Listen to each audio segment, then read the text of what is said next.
అందరికీ నమస్కారం. ఈరోజు కథని రచించినది శ్రీగారు.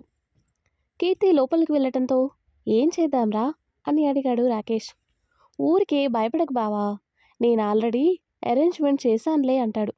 చేసావా? అంటే నీకోసం అని చేయలేదు. మా పెళ్ళయి రేపటితో 100 డేస్ అవుతుంది. అందుకే నైట్ 12కి కీర్తికి చిన్న సర్ప్రైజ్ అరేంజ్ చేశాను. అది నువ్వే అరేంజ్ చేశావని చెప్పేయి, హ్యాపీగా ఫీల్ అవుతుంది అంటూ లోపలికి నడిచాడు. రాకేష్ కూడా రావటంతో కీర్తి ఇద్దరి వైపు చూసింది. సర్ప్రైజ్ ఏదన్నయ్యా అని అడుగుతుంది. టెర్రస్ మీద ఉందంట బంగారం, పద బావా కమ్ అంటూ కీర్తిని మెట్ల వైపు నడిపించాడు. పైకొచ్చేసరికి కీర్తి కళ్ళు మూసి మధ్యలోకి తీసుకొచ్చాడు. రాజ్ చేతుల్ని తీసేసరికి చుట్టూ చూసి ఆశ్చర్యపోయింది.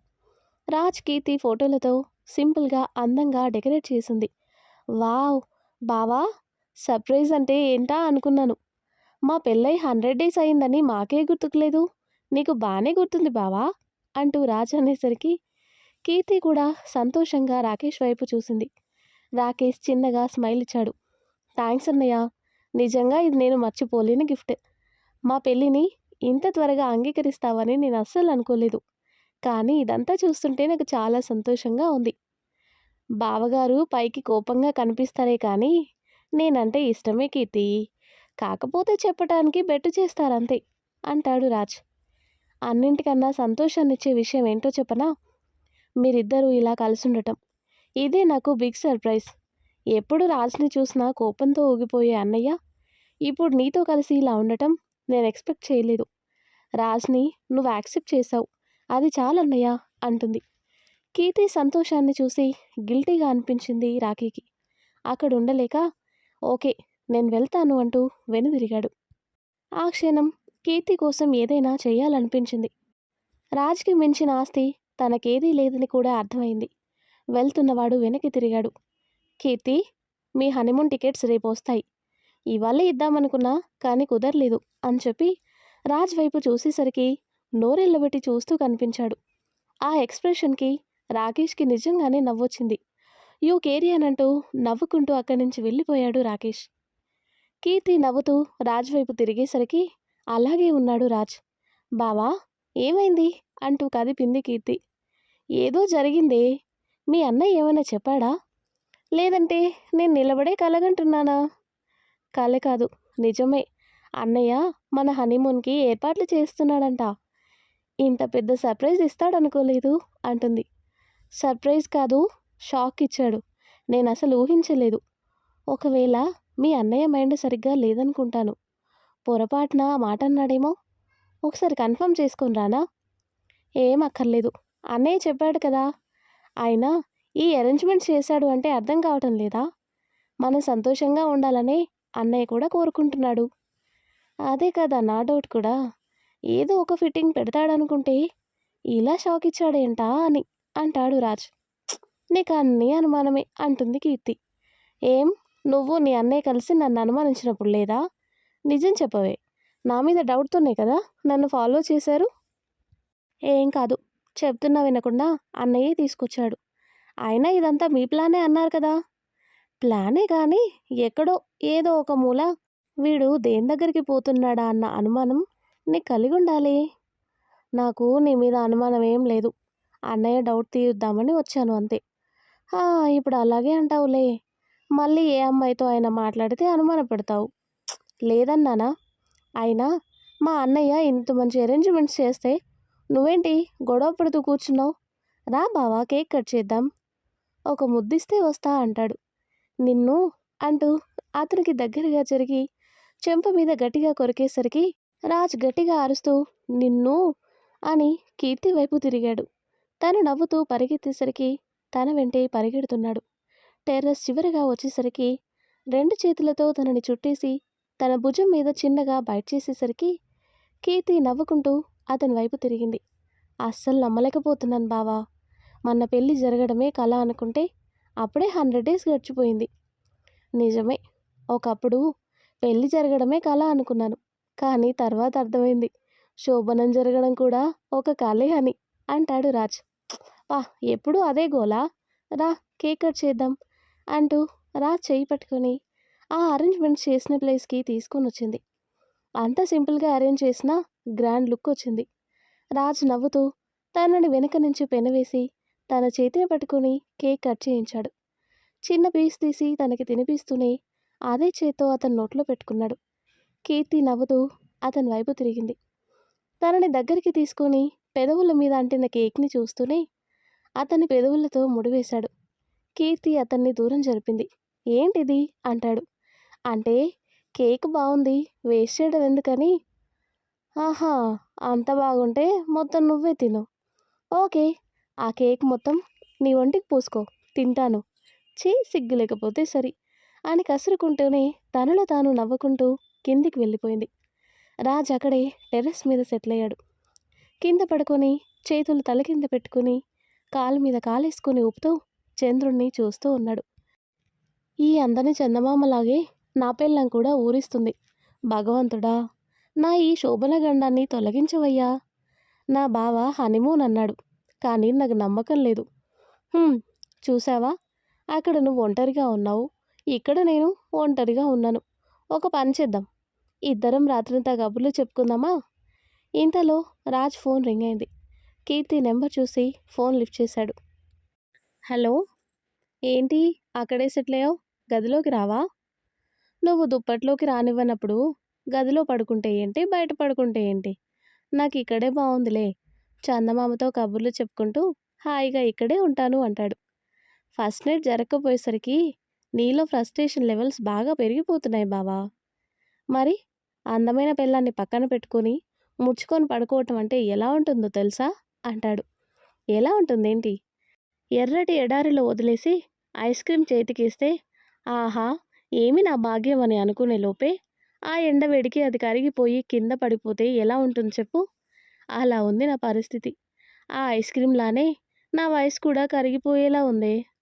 నీతో ఎంత అందమైన మూమెంట్స్ ఊహించుకున్నానో తెలుసా.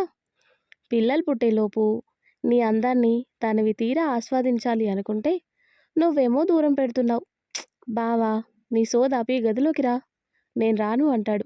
రమ్మన్నానా అని కీర్తి కసురుకునేసరికి "హా, వస్తున్నానులే" అంటూ ఫోన్ కట్ చేసి చందమామకి బాయ్ చెప్పి కిందికొచ్చేశాడు. సరాసరి గదిలోకి వచ్చేసరికి గదంతా చీకటిగా కనిపించింది. "ఏయ్, లైట్స్ వేసుకోకుండా చీకట్లో ఏం చేస్తున్నావే?" అంటూ గోడ తడుముకుంటూ ముందుకొచ్చేసరికి ఇద్దరూ ఒకరినొకరు గుద్దుకున్నారు. తల రుద్దుకుంటూ "లైట్స్ ఎందుకు ఆఫ్ చేశావు?" అని అడిగాడు. "చీకట్లో ఎలా ఉంటుందో చూద్దామని" అంటుంది. "హా, చీకట్లో ఏముంటుంది నీ బొంద, కళ్ళు కనిపించినా ఏమీ కనిపించదు. ముందు లైటెయ్." "అదే వెతుకుతున్నా బావా." "వెతకటం ఏంటి?"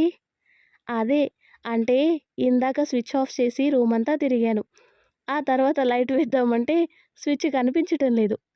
"సరిపోయింది, ఇదో పెద్ద కెమిస్ట్రీ ల్యాబు. నువ్వు ఒక సైంటిస్ట్‌వి ప్రయోగాలు చేయటానికి. తప్పుకో, నేను ఎతుకుతాను" అంటూ గోడ పట్టుకొని ముందుకు వెళుతూ "అవును, ఫోన్ ఉంది కదే, దానిలో లైట్ ఆన్ చేయొచ్చు కదా." "కదా, కానీ నా ఫోన్ కూడా ఎక్కడో పెట్టేశాను బావా" అంటుంది. "నీ దెబ్బకి నా చిప్పు కూడా దొబ్బినట్టుంది. చంకలో పిల్లాన్ని పెట్టుకుని ఊరంతా వెతికినట్టు జేబులో ఫోన్ పెట్టుకొని చీకట్లో తడుముకుంటున్నాను" అంటూనే ఫోన్ టార్చ్ ఆన్ చేసి స్విచ్ బోర్డ్ దగ్గరికి వెళ్ళి లైట్స్ ఆన్ చేశాడు. హమ్మయ్య అనుకుంటూ వెనక్కి తిరిగేసరికి కళ్ళు చెదిరాయి రాజ్కి. బెడ్ అంతా పూలతో అలంకరించి ఉంది. పక్కనే కీర్తి అతను మొదటిసారి ఇచ్చిన శారీ కట్టుకుని నిలబడేసరికి ఆశ్చర్యంగా చూస్తూ దగ్గరికొచ్చాడు. తను సిగ్గుపడుతూ తలదించుకునేసరికి "బంగారం, నేను నిద్రలో కలగంటున్నట్టున్నానే, కాస్త తట్టి లేపవా" అనేసరికి కీర్తి మూతి బిగిస్తూ చెంప మీద ఒక్కటిచ్చింది. దాంతో చెంప మీద చేయి పెట్టుకొని తనని చూస్తూ "నేను తట్టి లేపమన్నాను, కొట్టి కాదు" అంటూ మళ్ళీ రూమంతా పరిశీలించాడు. "ఇదేంటి ఇంకా అలాగే ఉంది" అని నవ్వుతుంటే తనని టీజ్ చేస్తున్నాడని అర్థమై "బావా" అంటూ అతని గుండెల మీద చేతులతో కొడుతుంటే చేతులు పట్టుకొని దగ్గరికి లాక్కున్నాడు. "ఏంటి, ఇన్నాళ్ళకి దయ కలిగిందా నా మీద? పో బావా, నిన్ను సర్ప్రైజ్ చేద్దామని ఇంత కష్టపడి ఇదంతా చేస్తే నీకు మాత్రం వెటకారంగా ఉందా?" "సరదాగా అన్నాలే. అది సరే, నీకు ఇలాంటి చీరలు నచ్చవు కదా, ఎందుకు కట్టావు?" "నీకోసం. ఈ చీర నీకు గుర్తుందా? ఆశ్రమాన్ని అడ్డు పెట్టుకొని నీతో గడపాలని నన్ను తీసుకెళ్ళావు. అక్కడ నువ్విచ్చిన మొదటి చీరిది. ఆ రోజు నువ్వు నాతో ఒకటై ఉంటే మన లైఫ్ వేరేలా ఉండేది బావా. తెలుసు, నేను అలా చేస్తే లైఫ్లో నా మొహం కూడా చూడవని నాకు తెలుసు. ఆశ్రమం పేరుతో నిన్ను నా దగ్గర ఉండేలా చేశానే గాని నీ వ్యక్తిత్వాన్ని దిగజార్చాలని కాదు కీర్తి. నిన్ను కలిసిన తర్వాతే ప్రేమకి వ్యామోహానికి మధ్య తేడా నాకు అర్థమైంది. అది ఒకరితో మాత్రమే అని, అది నీతోనే అని అర్థం చేసుకునే సమయానికి నువ్వు నాకు దూరమయ్యే పరిస్థితి వచ్చింది. నేనేం చేసినా నీ ప్రేమ కోసమే చేశాను అంటాడు. కీర్తి నవ్వుతూ రాజ్ గుండెల మీద వాలింది. నిజంగా ఇదంతా కలలానే ఉంది బావా. ఎక్కడ మొదలైన మన పరిచయం ఎక్కడికొచ్చి ఆగింది చూడు. నిన్ను చాలా ఇబ్బంది పెట్టాను కదా. సారీ. ఇక ఈ విషయంలో నీకెలాంటి అడ్డు ఉండదు అంటూనే అతని పెదవులు తన పెదవులతో లాక్ చేసింది. తనని గమనిస్తూనే అంతకు మించి ముందుకు ఎలా వెళ్లాలో తెలియక సతమతమవుతున్న తనని చూసి నవ్వుకుంటూ లీడ్ తీసుకున్నాడు రాజ్. తన గుండె సడి తనకే వినిపిస్తూ డిస్టర్బ్ చేస్తుంటే దాన్ని దూరం చేస్తూ రాజ్ తనకి మరింత దగ్గరవుతున్నాడు. తనలో అణువణువు ముద్దులతో ముంచెత్తుతూ తనని మైమరిపిస్తూనే ఇద్దరి విరహం కరిగేలా తనని అతనిలో కలిపేసుకున్నాడు. ఆ తర్వాత కట్ చేస్తే ఉదయాన్నే తలస్నానం చేసొచ్చి రాజు చేష్టలు గుర్తు చేసుకుంటూ తనలో తానే నవ్వుకుంటుంది కీర్తి. అప్పుడే రాజు నవ్వు వినిపించేసరికి బెడ్ వైపు తిరిగి చూసింది. కళ్ళు తెరవకుండానే నవ్వుతుంటే బావా అని తట్టి లేపింది కీర్తి. కళ్ళు తెరిచి తనని చూస్తూ, ఏ బంగారం, నీకు తెలుసా, రాత్రి మన ఫస్ట్ నైట్ జరిగినట్టు కలొచ్చింది అని రాజు అనేసరికి కీర్తి అతని పొట్టలో గుద్దింది. ఒంటి మీద షర్టు కూడా లేదాయే. తన గాజులు గీసుకునేసరికి అమ్మ అంటూ అరిచాడు. అయ్యో బావా, ఏమైంది? సారీ. ఏం కాలేదులే అంటూ తనని దగ్గరికి తీసుకుంటూ తన కళ్ళలోకి చూశాడు. థ్యాంక్స్ అంటాడు. దేనికి అంటుంది. నా ఎదురుచూపులకి సార్థకం కలిగేలా జీవితంలో మర్చిపోలేనంత సంతోషాన్నిచ్చినందుకు అంటాడు. కీర్తి నవ్వుతూ అతని నుదుటి మీద ముద్దు పెట్టి, నేనే నీకు థ్యాంక్స్ చెప్పాలి బావా. అనాథగా పెరిగిన నాకు ఇంత మంచి కుటుంబాన్నిచ్చావు, మంచి జీవితాన్నిచ్చావు. ఏ పిచ్చి, ఇది మన ఫ్యామిలీ. నీకోసం వెతకని ప్లేస్ అంటూ లేదు. కానీ విచిత్రం చూసావా, మా ఉనికే ఇష్టపడని మీ నాన్న నిన్ను ఆ ఆశ్రమంలోనే పెరిగేలా చేశాడు. అవును, ఇప్పటి వరకు నాన్నని ఫోటోలు తప్ప డైరెక్ట్గా నేను చూడలేదు. అసలు ఎక్కడున్నాడు మా నాన్న అని అడుగుతుంది కీర్తి. నీకు దగ్గరలోనే ఉన్నాడు. త్వరలోనే నీ ముందుకు వస్తాడు. సరేనా? రెడీ అయ్యుండు, బయటికి వెళ్దాం. ఎక్కడికి? సర్ప్రైజ్. నిన్నటి నుంచి అందరూ సర్ప్రైజ్లు ఇస్తూనే ఉన్నారు. ముందు నువ్వు లేచి స్నానం చేసిరా, బ్రేక్ఫాస్ట్ చేసి బయలుదేరదాం. ఓకే అంటూ తన చెంప మీద ముద్దు పెట్టి వాష్రూమ్లోకి వెళ్ళిపోయాడు. కీర్తి తనలో తానే నవ్వుకుంటూ గది నుంచి బయటికి వచ్చింది. కీర్తి రాజ్ గది నుండి బయటకు వచ్చేసరికి రాకేష్ ఎదురొచ్చాడు. గుడ్ మార్నింగ్ అన్నయ్య. గుడ్ మార్నింగ్ రా అంటూ రాజ్ని చూస్తూనే పక్కకి రమ్మని సైగ చేసి వెళ్ళిపోయాడు రాఖీ. మీ అన్నయ్య అంటే ఏదో గర్ల్ ఫ్రెండ్ని పిలిచినట్టు పక్కకి పిలుస్తున్నాడు. ఏమో, మీ ఇద్దరి మధ్య ఏ సీక్రెట్స్ ఉన్నాయో నాకేం తెలుసు. వెళ్ళు అంటూ కిచెన్లోకి వెళ్ళిపోయింది కీర్తి. రాకేష్ దగ్గరికి వస్తూ ఏంటి బావా అని అడిగాడు రాజ్. రేపు నాన్నకి ఫైనల్ డోస్ ఇవ్వాలంట రాజ్. అది ఈరోజు డెలివరీ వస్తుంది. కొరియర్ ఆఫీస్కి వెళ్ళి అది తీసుకురాగలవా?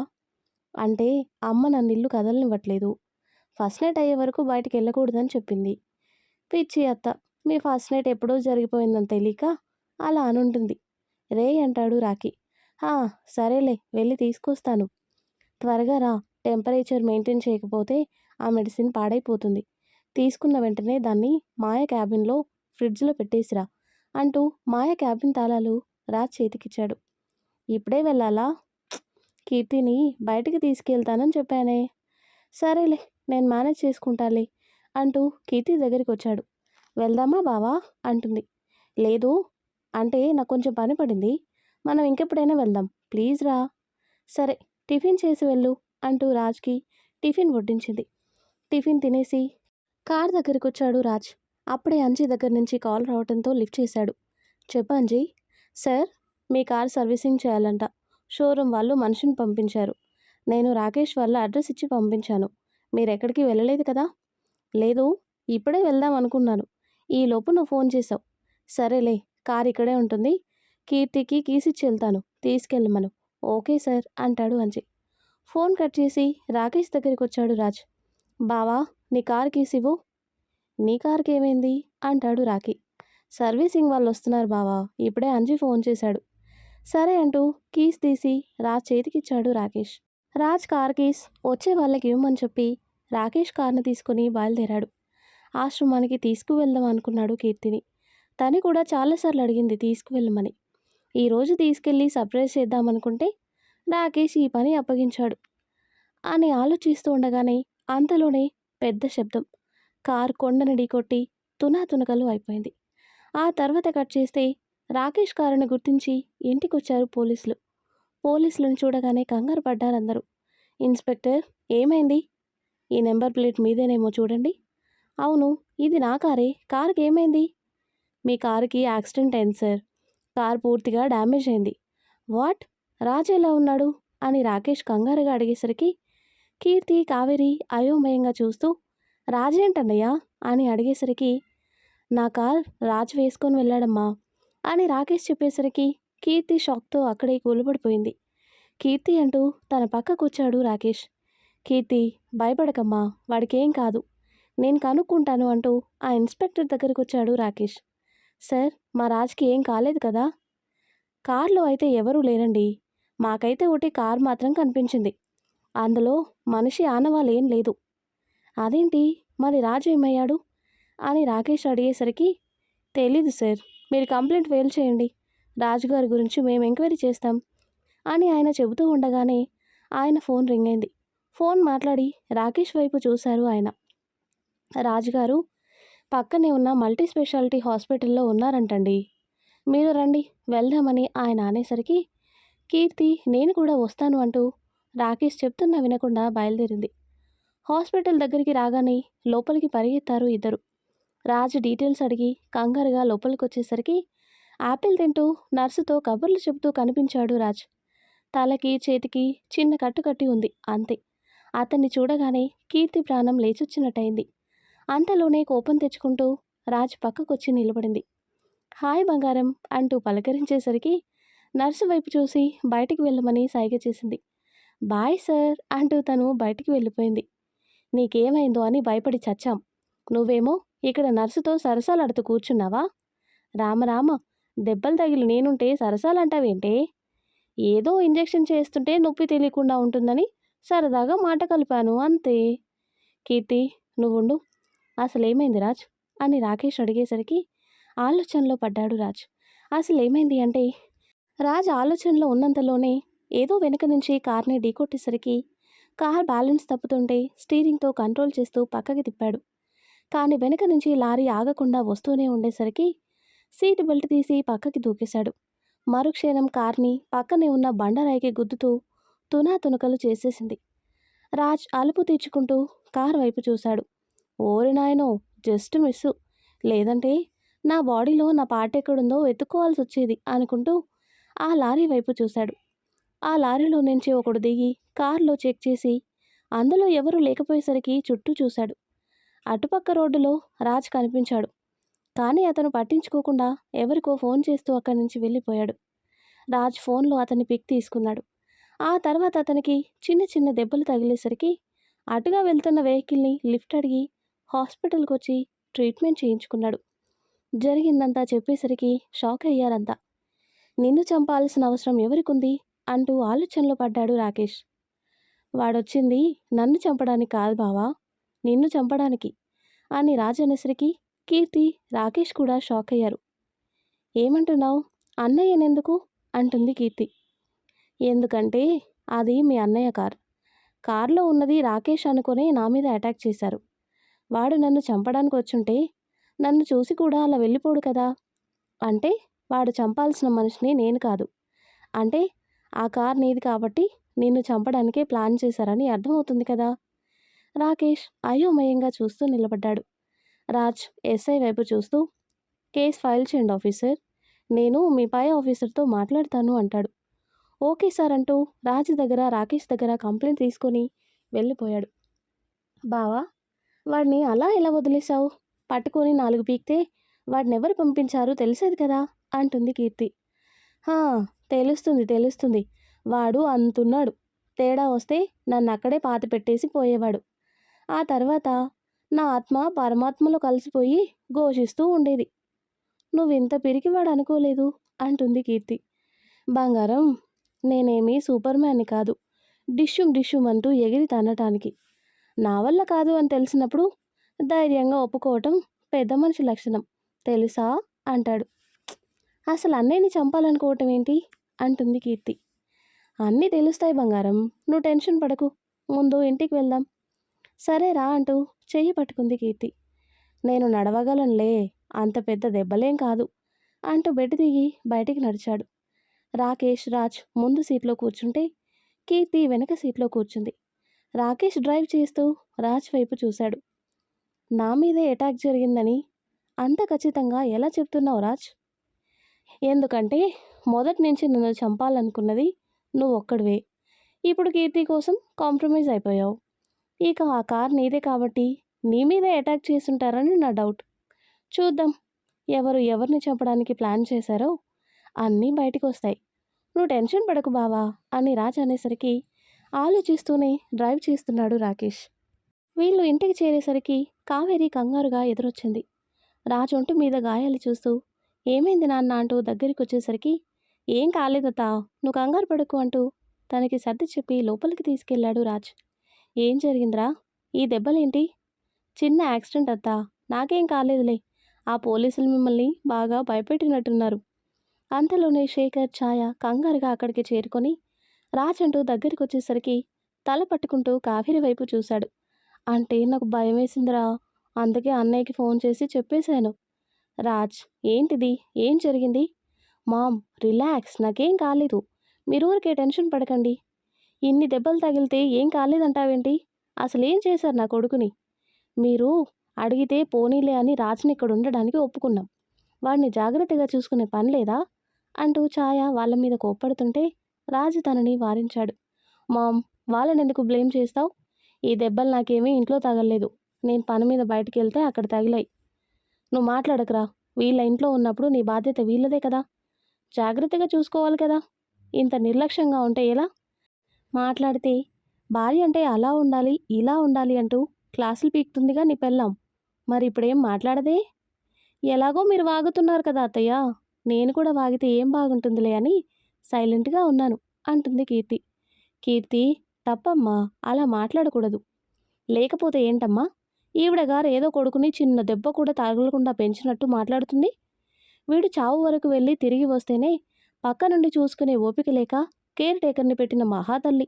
ఈవిడ నాకు జాగ్రత్తల గురించి చెప్తుంది చూడు. అప్పుడు కూడా నీ వల్లే కదే వాడు చావంచుల వరకు వెళ్ళొచ్చాడు. మాకు తెలియకుండా వాడిని వల్లో వేసుకొని నీ చుట్టూ తిప్పుకొని నువ్వే కావాలని అనిపించి చివరికి వాడే నిన్ను పెళ్లి చేసుకునేలా చేశావు అంటుంది ఛాయ. అవునవును, అన్నీ నేనే చేశాను. అయితే ఏంటి ఇప్పుడు? ఆ గాయం మానే వరకు రాజుని జాగ్రత్తగా చంటి పాపలా చూసుకున్నది కూడా నేనే. మీలాగా బయట వాళ్ళకి అప్పగించిపోలేదు అంటుంది కీర్తి. చూసారా దాన్ని ఎంత పొగరుగా మాట్లాడుతుందో? అమ్మా కావేరి, ఇది నీ కూతురు పెరిగిన విధానం అంటుంది. చిన్నపిల్ల వదిన, మీరు కూడా ఏంటి అంటుంది కావేరి. చిన్నపిల్లలా మాట్లాడుతుందా అది? అబ్బా ఆపండి మీ గోల. ఏంటిప్పుడు? నాకు దెబ్బ తగిలినందుకు మీరు ఇలా పోట్లాడుకొని చావాలా? మామ్, ప్లీజ్, ఇది నా అంతటి నేను తగిలించుకున్న దెబ్బ. ఇక్కడ ఎవరికీ దీంతో సంబంధం లేదు. నువ్వెవరిని ఏమీ అనొద్దు, అర్థమైందా? అంతేరా, పెళ్ళాం వచ్చాక అమ్మ మాట ఏం లెక్కుంటుంది చెప్పు. నేను నీ గురించి భయపడుతుంటే నువ్వు మాత్రం నన్నే అంటున్నావు. మా, ప్లీజ్, అంత సీన్ చేయకు. చిన్న దెబ్బలే, తగ్గిపోతాయి. డాడ్, మీరైనా చెప్పండి. సరేలే ఛాయా, ఏం కాలేదు కదా, ఎందుకు గొడవ చెప్పు. పద, మనం వెళ్దాం. ఎక్కడికి వెళ్ళేది? నా కొడుకు రాకుండా నేను ఎక్కడికి రాను. రాజ్, నువ్వు బయలుదేరు, మన ఇంటికి వెళ్ళిపోదాం. ఓహో, కొడుకునే కానీ కోడల్ని రమ్మని అడగరన్నమాట. ఏ, నేను పిలిస్తేనే నా ఇంటికి కోడలుగా వచ్చావా ఏంటి ఇప్పుడు కొత్తగా పిలవటానికి? వాడితో పాటు నువ్వు తగలడు అంటుంది ఛాయ. తగలడాలా? సరే రండి, మిమ్మల్ని కూడా కలిపి తగలబెడతాను అంటుంది. ఏంటి? అదే, ఇద్దరం కలిపి మన ఇంట్లో తగలెడదామని చెప్తున్నాను అత్తయ్య. నీకన్ని వంకర బుద్ధినే, నీతో మాట్లాడటం కూడా బుద్ధి తక్కువ పనే. సేమ్ నా ఫీలింగ్ కూడా ఇదే అత్త అంటుంది కీర్తి. కీర్తి, ఇక చాలు ఊరుకో అంటూ కావేరి తనని పక్కకి లాక్కెళ్ళింది.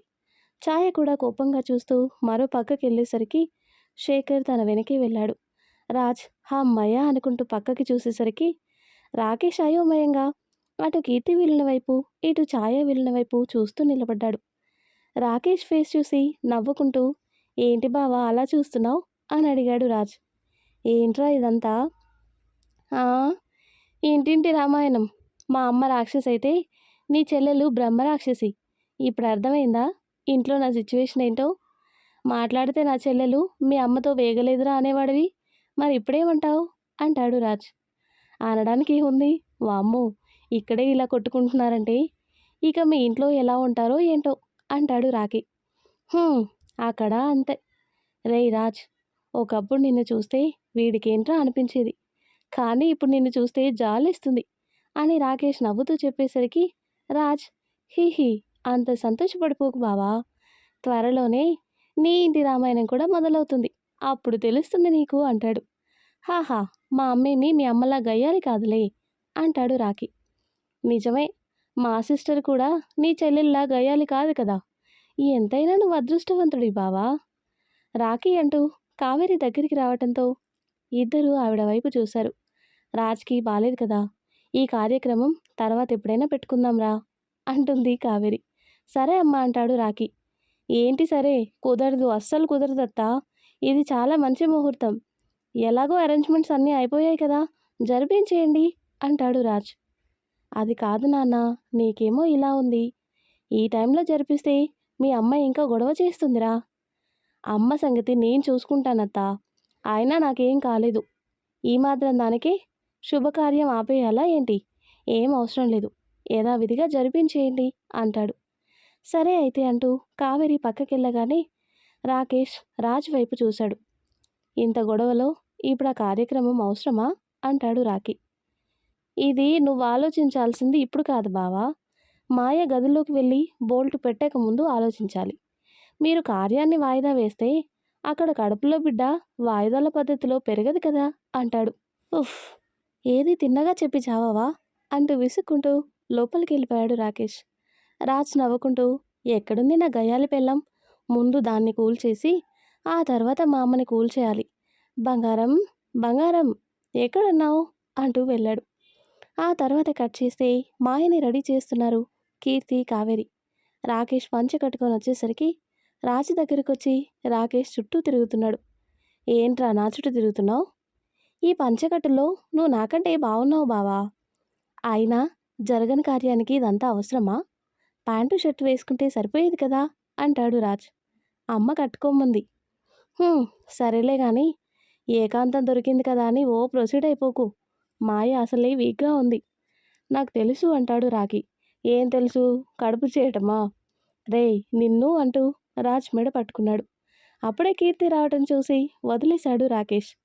ఏంటి, ఇద్దరు మళ్ళీ కొట్లాడుకుంటున్నారా? లేదు బంగారం, మీ అన్నయ్యకి కొత్త కదా, కొన్ని టిప్స్ చెప్తున్నా అంటాడు రాజ్. అవునవును, నువ్వే చెప్పాలి, బాగా ఎక్స్పీరియన్స్డ్ కదా అంటుంది కీర్తి. ఇదొకటి, ఎక్కడికి వెళ్ళినా అక్కడికి వచ్చే ఆగుతుంది. ఏంటి సనుక్కుంటున్నావు? ఏం లేదు బంగారం, బావ రెడీ, సిస్టర్ కూడా రెడీ అయితే వాళ్ళని గదిలోకి పంపించి మనం మన ఇంటికి బయలుదేరదాం. రెడీ అయిపోయింది, అమ్మ తీసుకొస్తానంది. మాయని తీసుకుని కావేరి రావటంతో మాయని రాకేష్ని గదిలోకి పంపించి రాజ్ కీర్తి ఇంటికి బయలుదేరారు. ఈ టైంలో వెళ్ళడం ఎందుకు బావా, ఉదయాన్నే వెళ్ళే వాళ్ళం కదా, యాపిల్ కోసి రాజ్ నోట్లో పెడుతూ అడిగింది కీర్తి. రాజ్కి గాయం అవ్వటంతో డ్రైవర్ని పిలిపించాడు. ముందు డ్రైవర్ డ్రైవ్ చేస్తుంటే ఇద్దరు వెనక కూర్చున్నారు. మా అమ్మని చూసావుగా ఎంత గొడవ చేసిందో, ఇక్కడ కార్యక్రమం అవ్వగానే నిన్ను తీసుకొని వచ్చేస్తానని చెప్తే ఏ గొడవ చేయకుండా వెళ్ళింది. ఇప్పుడు కానీ మనం వెళ్ళలేదనుకో ఇంకా పెద్ద గొడవ చేస్తుంది, అవసరమా చెప్పు? అది నిజమేలే. అది సరే, నువ్వు ఉదయం అసలు ఎక్కడికి వెళ్ళావు? ఓ షిట్, ఈ విషయమే మర్చిపోయాను అనుకుంటూ ఫోన్ తీశాడు. అప్పుడే ఇంటికి చేరటంతో కార్ ఆపాడు డ్రైవర్. రాకేష్ నెంబర్కి కాల్ చేస్తూ కీర్తిని లోపలికి వెళ్ళమని సైగ చేసేసరికి కార్ దిగి లోపలికి నడిచింది కీర్తి. రాజ్ కూడా కార్ దిగి నెంబర్ డయల్ చేశాడు.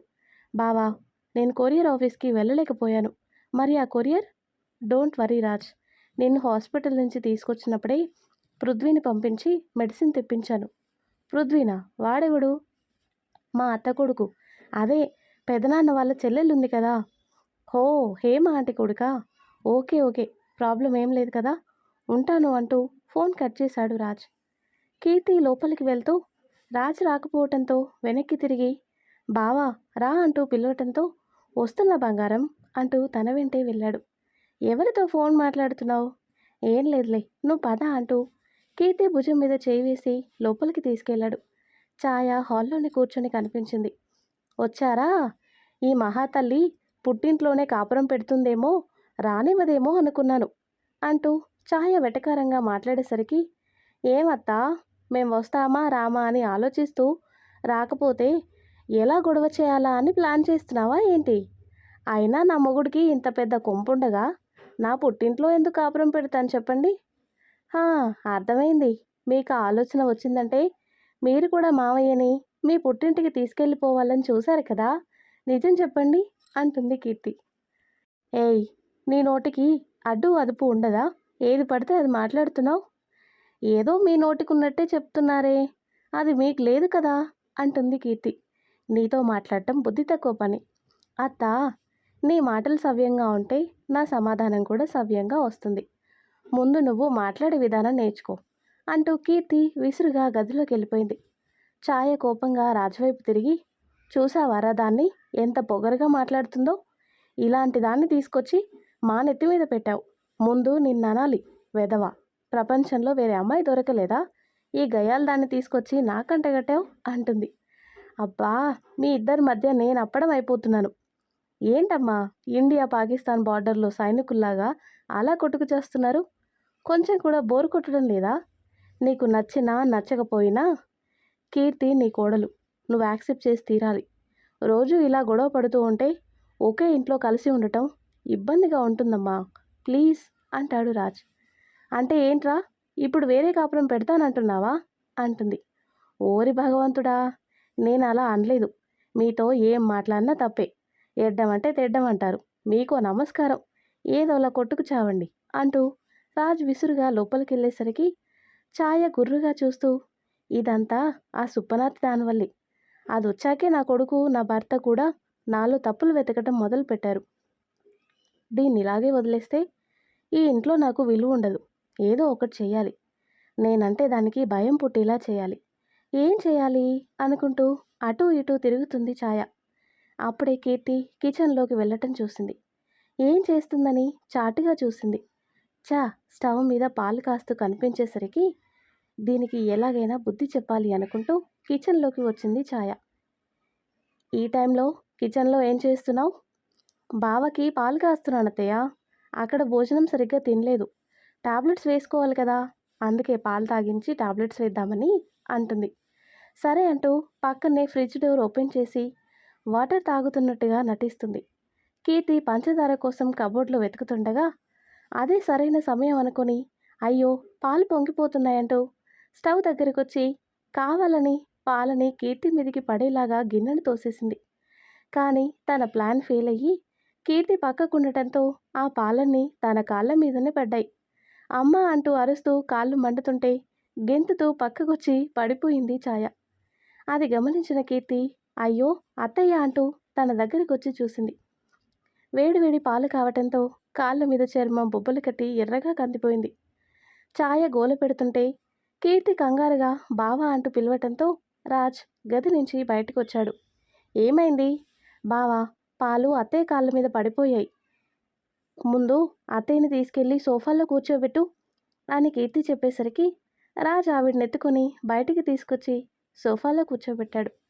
కీర్తి ఫ్రిడ్జ్లో వెన్న తీసుకొని వచ్చి ఆవిడ పక్కనే కూర్చుంది. ఏం చేస్తున్నావే?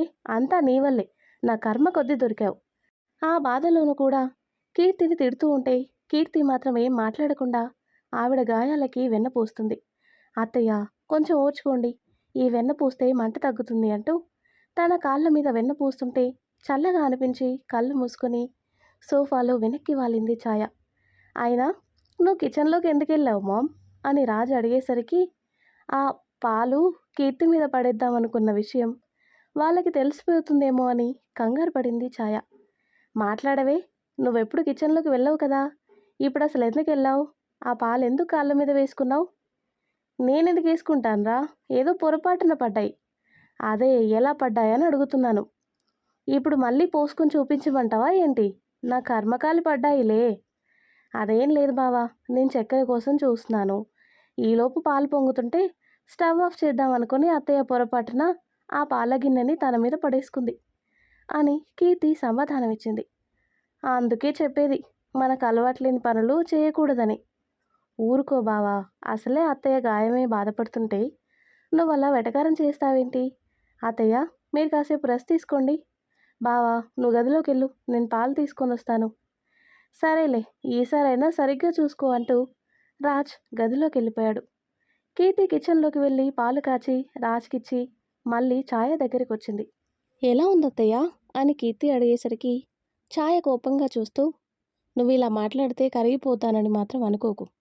నిన్ను చూస్తుంటేనే చిరాకు వస్తుంది నాకు అంటుంది. తెలుసు, అందుకేగా ఆ పాలు నా మీద పోయాలని చూశారు అని కీర్తి అనేసరికి బిత్తరపోయింది ఛాయ. నాకు తెలియదు అనుకుంటున్నారా? ఆ పాలు నా మీద వంపాలని ప్రయత్నిస్తూ మీ మీదే వంపుకున్నారు. పెద్దలు అంటూ ఉంటారు కదా, ఎవరు తీసిన గోతిలో వాళ్ళే పడతారని. ఆ సామెత మీకు కరెక్ట్గా సూట్ అవుతుంది అత్తయ్య. ఏం మాట్లాడుతున్నావే? నీ మీద పాలు వంపాల్సిన అవసరం నాకేంటి అంటుంది ఛాయ. కవర్ చేసుకోవాలని చూడకండి అత్తయ్య, నేనంతా గమనిస్తూనే ఉన్నాను. అసలు మీ ప్రాబ్లం ఏంటి అని అడుగుతుంది. నువ్వే నా ప్రాబ్లం. నువ్వు వచ్చిన తర్వాత ఇంట్లో ఎవరు నా మాట పట్టించుకోవటం లేదు. పైగా నాలో తప్పులు వెతుకుతున్నారు. దానికోసం కోడల్ని గాయపరచాలని చూస్తారా? ఈ విషయం మీ ఆయనకు కానీ మా ఆయనకు కానీ తెలిస్తే ఏమవుతుందో తెలుసా అంటుంది కీర్తి. ఛాయ కంగారుగా కీర్తి వైపు చూసింది. ఏంటత్తయ్య ఇది? మీకు కోడలు నచ్చకపోతే ఇలా గాయపరచాలని చూస్తారా? అసలు మనుషులు చేసే పనేనా ఇది? చూడండి, మీ మాటలకి నేనిచ్చే సమాధానాలు మీకు నచ్చకపోవచ్చు. కానీ ఒకటి గుర్తుపెట్టుకోండి, మీరు అడిగే ప్రశ్నలో రెస్పెక్ట్ ఉంటే నేను చెప్పే సమాధానంలో కూడా రెస్పెక్ట్ ఉంటుంది. అంతేకాని మీ మాటకి ఎదురు చెప్తున్నానని నన్ను మానసికంగా కానీ శారీరకంగా కానీ గాయపరిచే హక్కు మీకు లేదు. ఒక రకంగా ఇది గృహహింస కిందకే వస్తుంది. అంటే ఏంటి, ఇప్పుడు నా మీద పోలీస్ కేసు పెడతావా అంటుంది ఛాయ. పెట్టాలి అనుకునేదాన్నైతే మీ అబ్బాయికి ఇందాక నిజం చెప్పేసేదాన్ని. కానీ మీరు మీ అబ్బాయి ముందు తలదించుకోవటం ఇష్టం లేక నేను నిజం చెప్పలేదు. ఏ కోడలు తనకి తానుగా వేరు కాపురం పెట్టాలని కోరుకోదత్తయ్య. ఆ ఇంట్లో తను పడే బాధలు అవమానాలు తట్టుకోలేక జీవితాంతం భరించలేక విడిగా బ్రతకాలని కోరుకుంటుంది. ఆ పరిస్థితి మీరు తెచ్చుకోవద్దు. ఒక్కసారి దూరమైతే ఆ తర్వాత మీరు కోరుకున్న మీ ఇంటి గుమ్మం కూడా తొక్కను. మాకు సెల్ఫ్ రెస్పెక్ట్ అనేది ఉంటుంది కదా, ఓర్చుకుంటున్నాం కదా అని తెగేదాకా లాగొద్దు. కీర్తి అక్కడి నుంచి వెళ్ళబోతూ మళ్ళీ వెనక్కి తిరిగింది.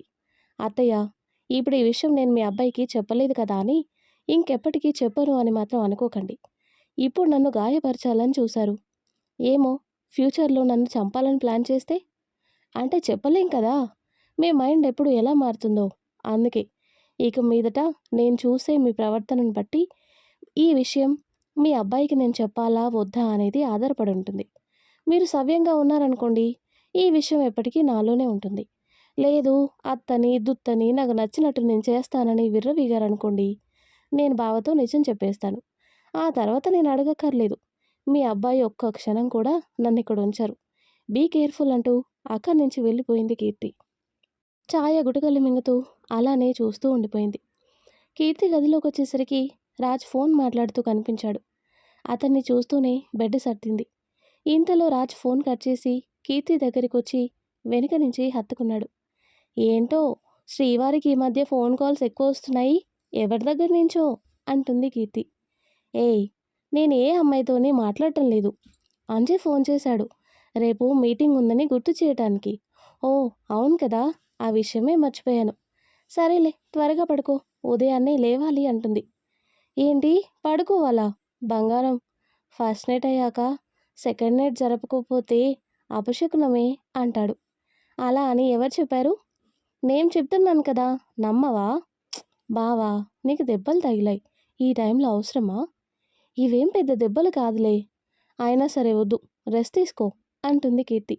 ఇదిగో, నువ్వు ఇలానే దూరం పెడుతూ వచ్చావనుకో అంటూ వేలు చూపించేసరికి కీర్తి చేతులు కట్టుకొని చూస్తూ, చెప్పు, ఆగిపోయావే అంటుంది. నేను సన్యాసుల్లో కలిసిపోతాను అని రాజ్ అనేసరికి నవ్వొచ్చింది కీర్తికి. ఒక్కరోజే బావా, నీ గాయాలు ఇంకా పచ్చిగా ఉన్నాయి, రేపటికి కొంచెం సెట్ అవుతాయి కదా, అందుకే ఇవాల్టికొద్దు, నా మాట వినవా? కూల్గా ఐస్ చేయాలంటే నీ తర్వాతే ఎవరైనా. సరేలే, ఈ ఒక్కరోజే, రేపు మాత్రం కాదనకూడదు అంటాడు. అలాగే, మందులేసుకున్నావుగా, పడుకో అంటూ రాజ్ని బెడ్ మీద పడుకోబెట్టి పక్కనే పడుకుంది తను. ఇంతలో రాజ్కి ఏదో అనుమానం వచ్చి కీర్తి వైపుకు తిరిగాడు. అవును, నిజంగానే అమ్మ ఆ పాలని పొరపాటున పడేసుకుందా అంటాడు.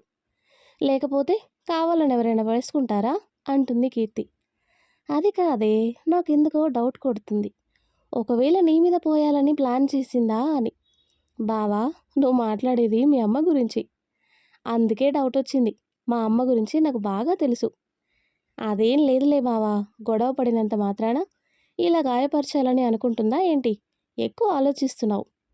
అలా అయితే పర్లేదు, కానీ అదే నిజమైతే మాత్రం మనం ఈ ఇంట్లో ఒక్క క్షణం కూడా ఉండొద్దు.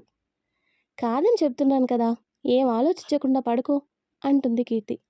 రాజ్ నవ్వుతూ తనని హత్తుకుని కళ్ళు మూసుకున్నాడు. మరి ఆ తర్వాత ఏం జరుగుతుందో నెక్స్ట్ వీడియోలో తెలుసుకుందాం. ఎంతో ఇంట్రెస్టింగ్గా ఉండే ఈ స్టోరీ నెక్స్ట్ పార్ట్స్ కోసం ఈ వీడియో లైక్ చేసి మన ఛానల్ని తప్పకుండా సబ్స్క్రైబ్ చేయండి. Thanks for watching.